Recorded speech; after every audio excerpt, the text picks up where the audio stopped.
This one we can kind of just hit real quick because I think this is still a super rumor and definitely not anything that's been verified. But there's more and more rumors around there being Doctor Who spinoffs.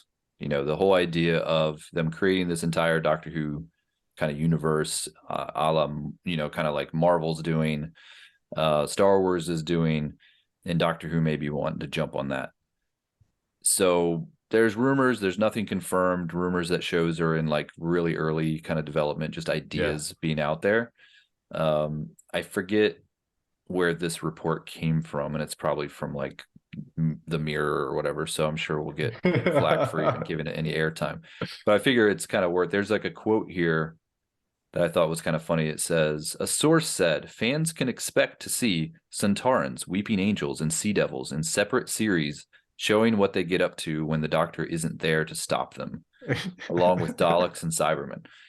Um, and I'm like, I don't care about that stuff. Is kind of my instant reaction. Like, if you're gonna do some spin-offs and kind of try to turn this into a universe, please don't give me like a whole series about Daleks or Cybermen. Like, make it about interesting characters, maybe Yeah. previous companions, or Yeah. dare I say, previous Doctors. Get an Eighth Doctor series or something. But Yeah. don't do these silly spin-offs where it's like this entire show is all about Cybermen. Yeah. I don't. No. I have no interest in that.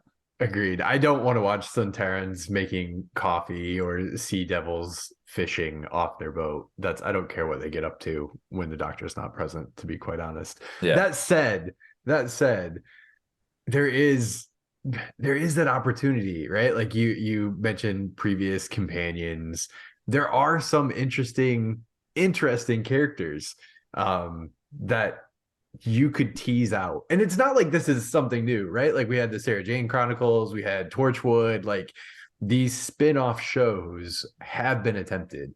And I think that's why, although this is still a rumor, it doesn't seem too far-fetched. Like we've seen similar things happen before. We had a quote from back when RTD just was announced where he's like, "Hey, things that I tried to do, I did them too soon. Like if I had the opportunity now, think of what I could have done with like the MCU or what we're seeing with all of these universe shows."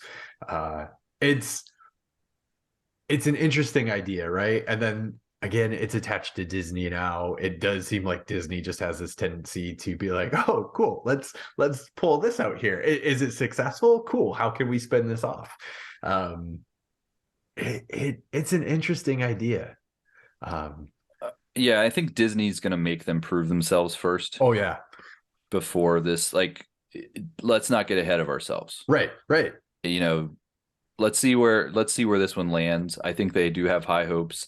Like I said, it's kind of a bit of a soft reboot. It seems like they're going to really put a lot of promotion behind this, I'm sure. And they're hoping that people get really excited about Doctor Who again. But you can't go and start developing 3 spin-offs until you know the first show is going to work. And I think that once if Doctor Who hits Disney Plus and is like their biggest download, Yeah, for the first 3 months, then they're going to start. I mean, it'll be green light, green light, green light. Like, yeah, let's start development on this show. Let's start development, and they'll start developing shows. That's kind of what they did with the Star Wars movies. When Disney bought Star Wars, they put a ton of movies into development. Now, did all those movies make it? Absolutely not. no, Disney canceled a ton of Star Wars yeah, projects because the Solo movie didn't do well, yeah. and that's what they were kind of hoping for to kind of prove it. Now, once Mandalorian did well, TV suddenly shows. they're like, "Oh, TV, we've proven that works. So let's Yep. greenlight Ahsoka. Let's greenlight Andor. Let's greenlight Yeah.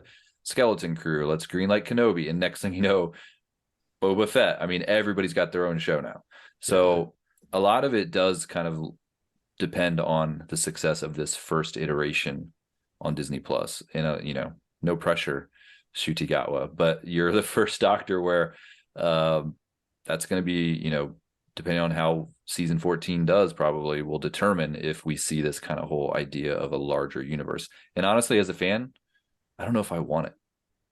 Like, I really don't know if Doctor Who works as a large universe. I don't know if they have enough strong characters Yeah. to make good quality shows, because honestly, the shows that they've done so far as spinoffs haven't really landed for me. Do you remember The Class from 2016? Yeah, That's flash in the pan. Oh wow. That one Well, they was did gone before we knew it. they've tried a lot. Yeah. They've tried an animated series, Yeah. 10th Doctor, that had a handful of episodes. They did the Daleks animated series that I don't know if that's still going, but I don't think it is. But I never watched an episode because it looked so bad Yeah. in The Class, and then obviously the ones that you had already mentioned, which I think found some level of success, Yeah. with Yeah. Yeah. Torchwood and stuff. But you have to remember, Torchwood came out at the height of kind of the 10th Doctor's popularity, and Yeah. I think it kind of rode the Doctor's coattails a little bit. Yeah. And I think I think there's a question that needs to be asked is at what point does it just cease to be Doctor Who? And I think I think that happens very quickly. Once the Doctor's not present, it's just a sci-fi show that has elements that we see show up in Doctor Who episodes. I think when you mentioned like without the Doctor, like do you really want to watch some of these things? I don't know. Maybe that's the hard part is that it just becomes another sci-fi show that takes place in a universe that the Doctor is somewhere out there. Um, but it's lacking some of those things that kind of draw you in to Doctor Who. And it doesn't have the same kind of like library of content to pull from. Like Marvel is a very unique entity in that they literally have, decades of comics Yeah. that have come out with hundreds and hundreds of characters that have different levels of popularity, but they can pull them in, create a show about Ant-Man or, whatever. But you can pick kind of more obscure characters, but because they have a connection to the universe already and there's kind of this built-in lore, it has more to build off of. Star Yeah. Wars is an expansive kind of epic, they're already Yeah. established all these planets and alien species and characters that you can kind of pull from. Doctor Who has been much more focused on an individual character that's had a lot of different iterations, but it's never been so expansive. And I think what people love about Doctor Who is already in Doctor Who. Yeah. Yep. Nobody's out there crying for, oh, we went to this one planet, let's do a whole show about that. Like I probably can't even name you, any key planets that the Doctor has gone to, other than the ones that we know, like Gallifrey or like, certain ones, obviously. Yeah. But just the random planet he visited in season 4, I don't remember that. I don't Yeah. remember the name of it, and I don't necessarily need a show about it, and that's what Yeah. I think. Maybe Doctor Who doesn't have the same foundation that some of these other franchises have to make this work. Yeah. Maybe an anthology. Like you said, I could maybe find one or two episodes with Weeping Angels interesting minus the Doctor. I You don't better know if bring back some characters that I've already seen, though. I don't know. I think the Weeping Angels are strong enough. At least their original iteration is strong enough to have one or two episodes minus the Doctor. But I think any more than that, and it does slowly break down.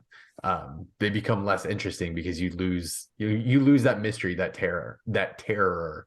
Um, I mean, the library planet, get there as the Vashta Nerada start to terrorize the planet. That might be interesting to watch an episode or two of the planet fall into disarray. But yeah, you're right. I don't know if there is that staying power once you remove the Doctor from it.